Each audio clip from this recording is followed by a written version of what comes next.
खुशामदीद, कैसे हैं नाज़रीन आपको। मैं असदुल्ला खान हूँ। आज राना सनाउल्लाह साहब लाहौर हाई कोर्ट में गए अपनी कंफर्म बेल लेने के लिए। अब मैं आपको ये आमदन से ज़्यादा साज़ों के केस में वो क्यों बेल लेने के लिए आए हैं और अभी वो कौन सी बेल पर हैं, पिछले 1.5 साल में क्या कार्रवाई हुई है, ये मैं ज़रा आपको इसका थोड़ा सा बैकग्राउंड बता देता हूँ इस केस का, ताकि आपको आज की कार्रवाई को समझने में थोड़ी सी मदद मिले।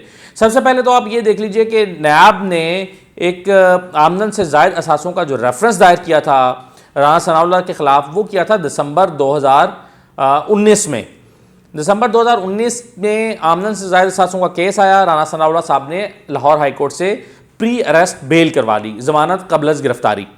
अब ये आप जानते हैं कि ज़मानत कबल गिरफ्तारी जो है, ये किसी भी मरहले पर आकर जब अदालत समझती है कि नहीं इनको गिरफ्तार किया जा सकता है, नैब तो ज़ाहिर है वो गिरफ्तारी मांगती है तो अलाउ कर सकती है। लेकिन हुआ यह कि मार्च के बाद से अब तक इस मामले में कोई पेशरफ्ती नहीं हो सकी, यानी कोई समाअत ही नहीं हुई। मार्च 2020 के बाद आज इस केस की समाअत हुई है। उसके बाद फिर वो आप जानते हैं कि वबा का एक पीरियड शुरू हो गया था, वो फिर छुट्टियां रही अदालत में, तो ये सारा साल ऐसे गुजर गया। तो राना सनाउल्लाह साहब आज अदालत में आए थे कि जनाब मुझे कंफर्म बेल दे दी जाए, मुझे गिरफ्तार न किया जाए इस केस में।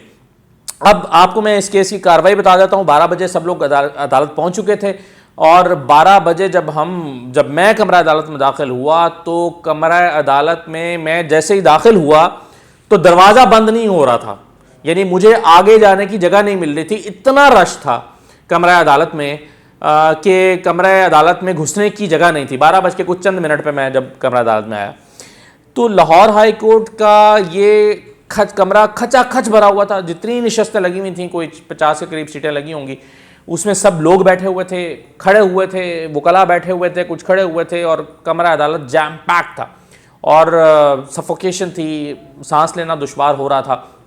उस वक्त केस लगा हुआ था चनारबाग हाउसिंग स्कीम के मालिक को गिरफ्तार हुआ था, तो उनकी ज़मानत की वकला कोशिश कर रहे थे। उस पर तवील बहस होती रही, 1 घंटे तक तकरीबन वो चलता रहा। तो फिर 1:07 पर राना सनाउल्लाह साहब का केस कॉल हुआ। अब राना सनाउल्लाह आज खुद मौजूद थे, क्योंकि जब भी बेल का मामला होता है तो मुलजिम को वहाँ पर मौजूद होना ज़रूरी होता है, क्योंकि अगर आज उनको बेल एक्सटेंड ना होती, जो कि 10 मार्च तक एक्सटेंड हुई है, वो ना होती तो आज उनको गिरफ्तार कर लिया जाता।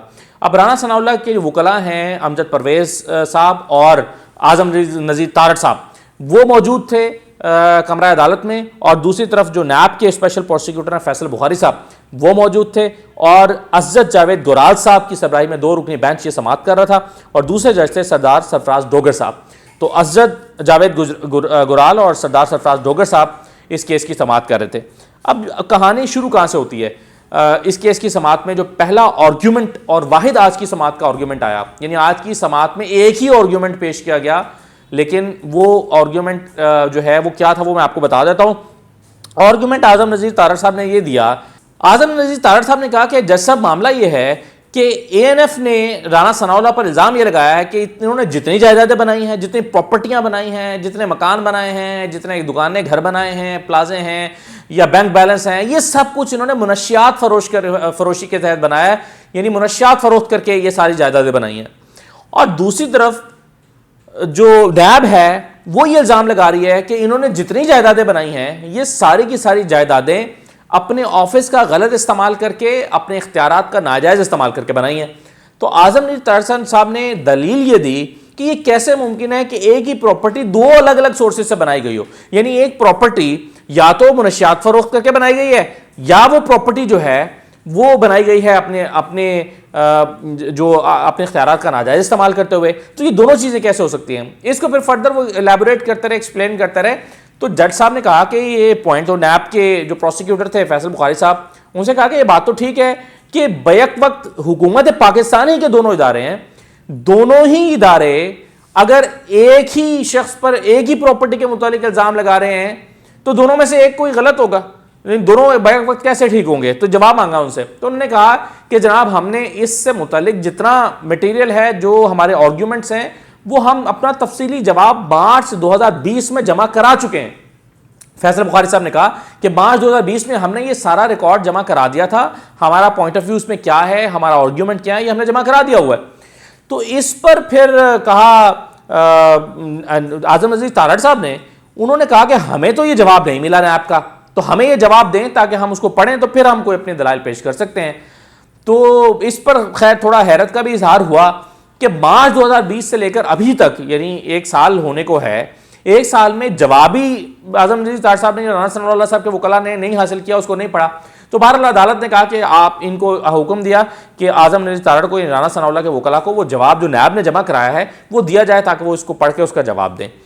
तो ये कुल कार्रवाई हुई है राना सनाउल्लाह साहब के केस में। और जाहिर है गिरफ्तारी की तैयारी, तो जब भी कोई प्री अरेस्ट बेल लगी होगी तो तैयारी होगी पुलिस की तरफ से कि अगर ये बेल कैंसिल होती है तो उनको गिरफ्तार कर लिया जाए। तो आज भी ऐसे ही था, राना सनाउल्लाह साहब की गिरफ्तारी के इम्कानात मौजूद थे। लेकिन फिर क्या हुआ कि ये जो समाअत है इसको इब्तदाई तौर पर तो 24 फरवरी के लिए जो है वो मुलतवी कर दिया गया। लेकिन फिर आजम नजीर तारड़ साहब ने कहा कि हमें कुछ मजीद वक्त दे दें ताकि, क्योंकि हमने जवाब पढ़ना है जो नायब ने फाइल किया हुआ है, और फिर पढ़ के हमने जवाब जमा कराना है। और फिर सेनेट के इलेक्शंस भी हैं, तो पूछा गया कि सेनेट के इलेक्शन कब हैं, तारीख बताई गई। तो फिर उसके बाद तारीख रख ली गई और कहा गया कि चलें फिर ऐसा करते हैं कि 10 मार्च को जो है वो ये समाअत रख लेते हैं। तो राना सनाउल्लाह साहब की ज़मानत का जो मामला है वो 10 मार्च तक टल गया है। अब राना सनाउल्लाह साहब जो कि असासों से, आमदन से ज़ायद असासों के केस में जो मुलजिम हैं वो, और उनका केस जो है वो मार्च 2020 से अब तक पेंडिंग चला आ रहा है। अब इसमें यह डिसाइड होना है कि इनको कंफर्म बेल मिलनी है या इनको जो है वो मजीद बेल नहीं मिलनी, यानी तौसी होनी है। 10 मार्च को पता चलेगा कि बेल में इनकी जो एप्लीकेशन है उसमें इनको तौसी मिलनी है या तौसी नहीं मिलनी है। तो तब तक के लिए राना सनाउल्लाह साहब को मजीद ज़िंदगी मिल गई है आज़ाद फ़ज़ाओं में, और वो कैद नहीं किए जाएंगे इस केस में, आमदन से ज़ायद असासों के केस में। अब राना सनाउल्लाह साहब जो हैं ये केस के बाद बाहर निकल के उन्होंने खूब गुस्सा निकाला, खूब भड़ास निकाली, मीडिया से उन्होंने गुफ्तगू की।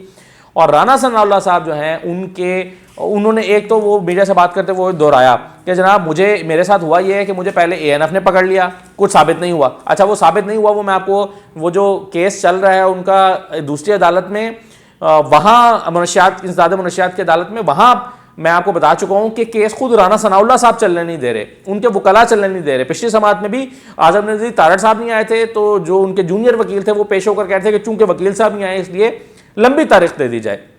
और 13 तारीख को अब इंसदाद मुनशियात की अदालत में भी राना सनाउल्लाह का केस लगा हुआ है, तो वो एक अलग केस चल रहा है। अब राना सनाउल्लाह साहब कहते हैं कि मुझ पर पहले मुनशियात का केस बनाया गया, और जब ANF ने मुझे छोड़ा 24 दिसंबर को, मैं वहां से मेरी जमानत हुई, तो फिर उसके बाद अगले दिन छुट्टी थी, और फिर 27 तारीख को मेरे खिलाफ नायब तैयार खड़ी थी केस लेकर।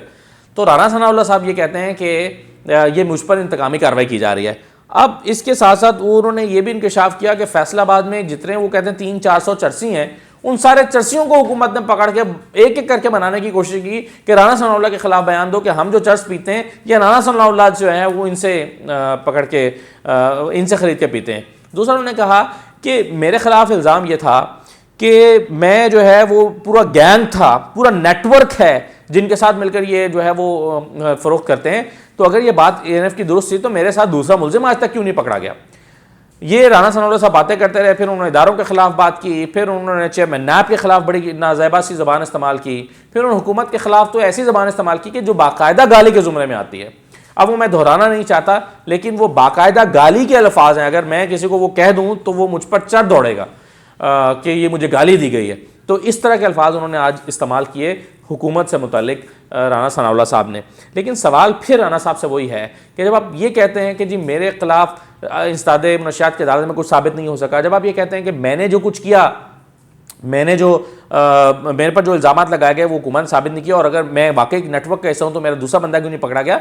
सवाल यह है कि ये सारी बातें आप उस कोर्ट में क्यों नहीं करते जिस कोर्ट में आपका केस लगा हुआ है। ये सारी बातें आप आकर बाहर क्यों करते हैं मीडिया के सामने। कोर्ट में आपका वकील कार्रवाई चलने नहीं देता, आप कार्रवाई चलने नहीं देते। कभी आप नहीं है असेंबली के इजलास में, इस दफ़ा भी यही हुआ, राना सनाउल्लाह जी असेंबली के इजलास में, वकील कहें जी वकील साहब तो आए नहीं है, वकील साहब जो है वो कहीं और बिजी हैं, और लंबी तारीख मांग ली कि जी 2.5-3 महीने की डेट दे दी जाए।